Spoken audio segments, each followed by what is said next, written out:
Frédéric Brun. Je suis trésorier du pôle et fondateur du pôle.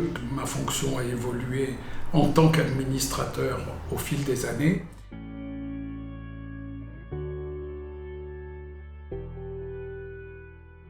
À titre personnel, je suis à la retraite, je suis inspecteur général de l'agriculture. D'activités sociales et personnelles, je suis très investi dans l'économie sociale solidaire et dans la production intellectuelle de revues. Le RSE, c'est la responsabilité sociale et environnementale des entreprises. La responsabilité d'une entreprise, elle est multiple. Elle est économique parce qu'elle doit agir sur le plan de son travail. Elle est en direction de ses salariés. Elle est en direction de l'ensemble de la société. La question du RSE et de sa référence à des indicateurs, à des items, à un label global qui pourrait exister, elle est déjà prégnante avec le travail qu'on a fait pour le référentiel Calliope, qui contient 32 éléments indicateurs que nous devons suivre. Pas parce que c'est une obligation. Il y a un aspect aussi qui est très important, c'est l'image. L'image que nous voulons donner de qui on est. Et en particulier, pas seulement l'image aux institutionnels, à l'environnement, aux partenaires. L'image aux salariés que nous voulons recruter demain. Cette question, elle est au cœur de ce que nous sommes, le pôle. Puisque nous sommes une association loi de 1901. Nous n'avons pas choisi d'être une entreprise avec des bénéfices, mais d'être une association à but non lucratif.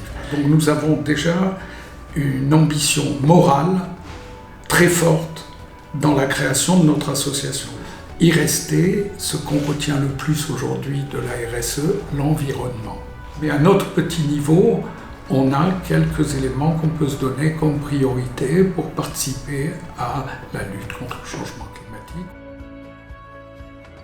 L'égalité homme-femme. Ce point-là, au pôle, il est acquis. Quant à l'égalité salariale et l'égalité de responsabilité, dans le pôle, c'est acquis.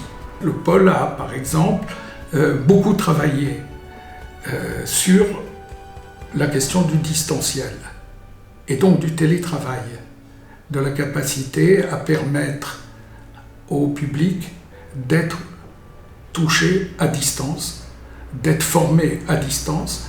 La qualité de vie au travail, c'est un sujet qu'il faudra qu'on aborde tous ensemble. Il y a des repères, il y a des critères, il y a un pacte, il y a un guide de la qualité de vie au bureau, ça devient un thème très très porteur, la QVT, ça s'appelle la qualité de vie au travail. Au pôle, on va introduire dans toutes nos formations un module développement durable et compréhension de ce que c'est que les enjeux d'une RSE. Je ne sais pas jusqu'à quel point on achète vert, je dirais. Aujourd'hui, c'est une grande tendance dans la société d'acheter vert. Aujourd'hui, si on veut avoir une responsabilité sociale et environnementale quand on est 45 salariés, comme l'est le pôle, sur des sites différents, on fait un plan de déplacement d'entreprise, c'est-à-dire on calcule le temps de transport des uns des autres. Et on regarde le mode de transport. On a mené une réflexion sur Calliope qui nous a fait surgir ce sujet comme assez fort dans les 32 références de Calliope. Donc on a abordé cette question, on a nommé un référent handicap, on a introduit la question des éléments, les outils, la mise en adéquation. Donc là-dessus, je dirais, on est en route. Où il reste du travail qu'on peut mener, c'est en direction de notre public. Souvent, le handicap est invisible pour les formateurs parce que nous n'avons pas décidé de brancher nos jumelles, ou notre loupe Sur cette question, une action exemplaire qu'on est en train de mener qui s'appelle Polaire, je pense que dans ce domaine-là, le pôle va faire beaucoup de choses. Structure de proximité, c'est ce qui manque. Égalité des sexes.